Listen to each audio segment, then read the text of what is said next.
Hey guys, how y'all doing here? My name is Frank Reynolds. Welcome to another episode of Is It Worth It? Where I review books across all genres, let you know which are worth your time. Today we are talking, just as promised last week, about Scott Thomas's Bram Stoker nominated horror novel, Kill Creek. I mean, we're into October. It's horror movie season. And that also means it's horror book season. And while not quite as popular as the horror movie genre, there are plenty of scary reads out there that you need to get your hands on this year. And Kill Creek might be one of them. You want just a good ghost story that twists in ways you don't necessarily expect, has some really bloody stuff going on, and some absolutely terrifying scenes. Kill Creek's right up your alley. I mean, there is some scary stuff here. It's bloody, it's creepy, it's thematic. Maybe most importantly, it offers this like unrelenting sense of foreboding that sticks with you from page one. I kind of alluded to this already, but there's also a ton of twists in this story here. The story really does not move in the direction that you think it's going to when you pick it up based on the jacket cover copy, or even the first 50, 100 pages. There are twists here, again, that you will not expect, and that is just a credit to Thomas's writing skills. Also, speaking of Thomas, this guy knows what he's doing behind a keyboard.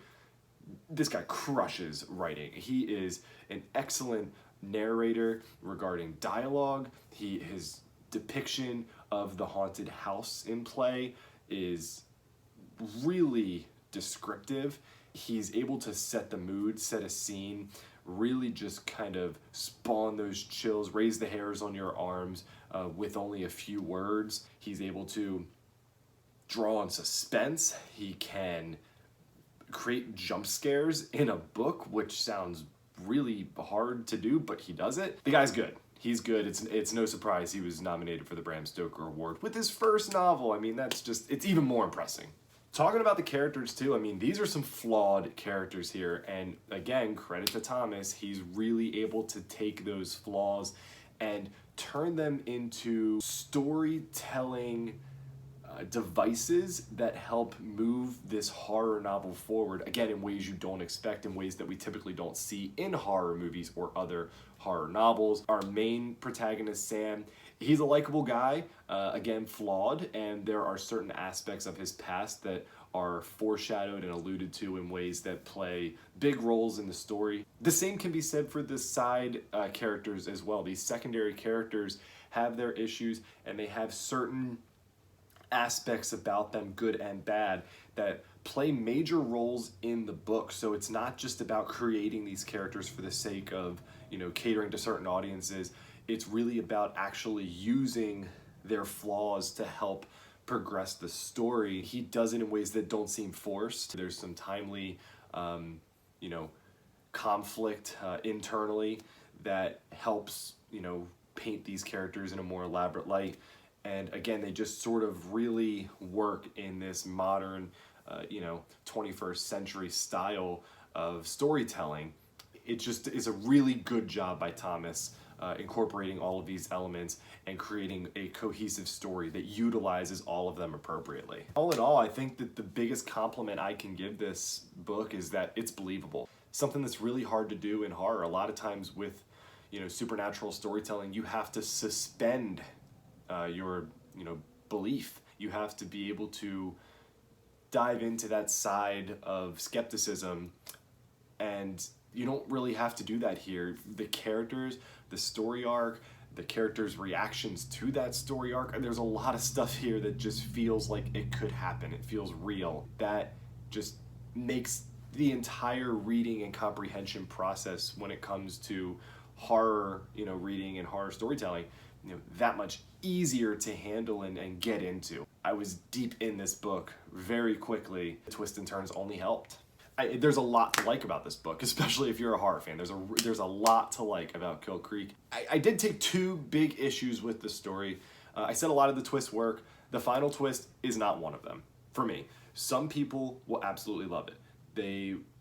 It's classic horror storytelling twists in more ways than one. I didn't enjoy that. I thought there was a lot of this novel that was unique, And that kind of leads into my second flaw, is that by the end we're getting into, we're turning away from that, you know, uniqueness, unique style of storytelling and a something that hasn't really been done before, and becoming more like mainstream horror. It's not a bad thing, but it just makes the novel not quite as great as it could have been. It almost feels like a sellout to cater to the audiences that hung around to that point in the story. Maybe neither of those are bad things for the general population, but for me, given how incredibly well done the first half, even first 3/4 of the story are, the last quarter, as we get to our climax and you know, fallout and resolution, it just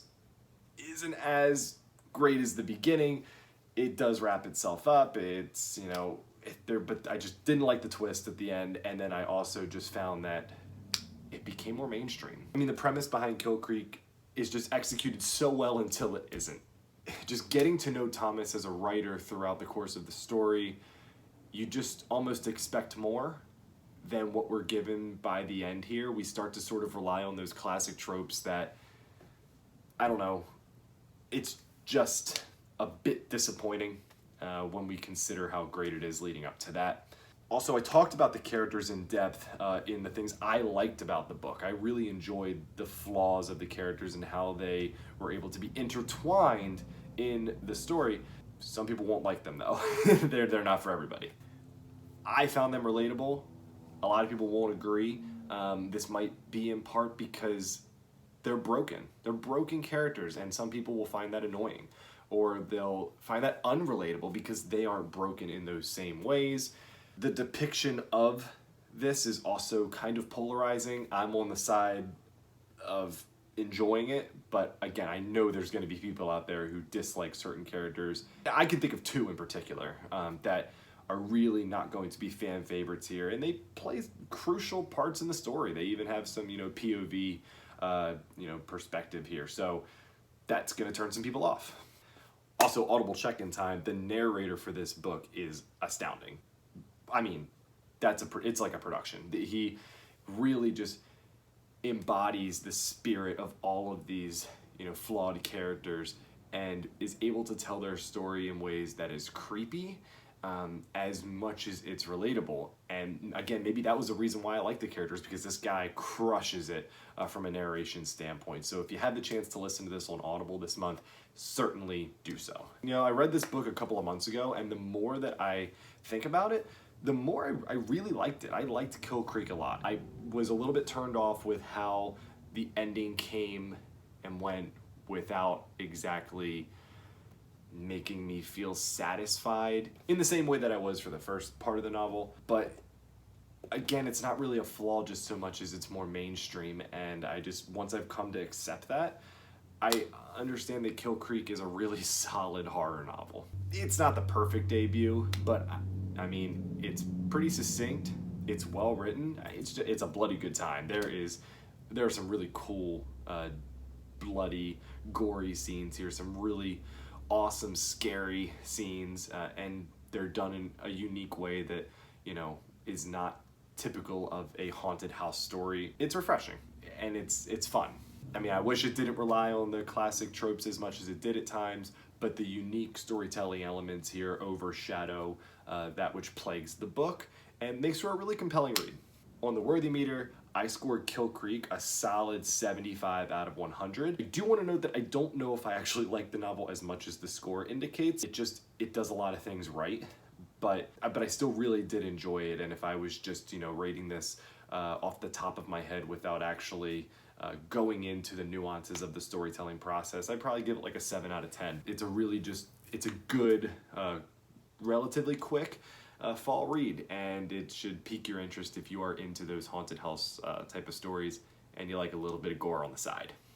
Guys, thanks so much for joining me today. Another episode of Is It Worth It in the books. We're gonna shift gears next week away from horror and thriller novels here, despite it being October, because there's a huge movie release incoming in the next 2 weeks. That is, of course, the first part of Dune, and we're going to talk about that book because I might consider that a must read, before seeing the movie, which has a whole lot of potential to be the best science fiction thriller in a long time. You're not going to want to miss that review. That is next week. Please join me. Like this video, subscribe to this channel. I love doing these with you guys. So keep reading, stay safe, and I'll see you all next time. Have a good one.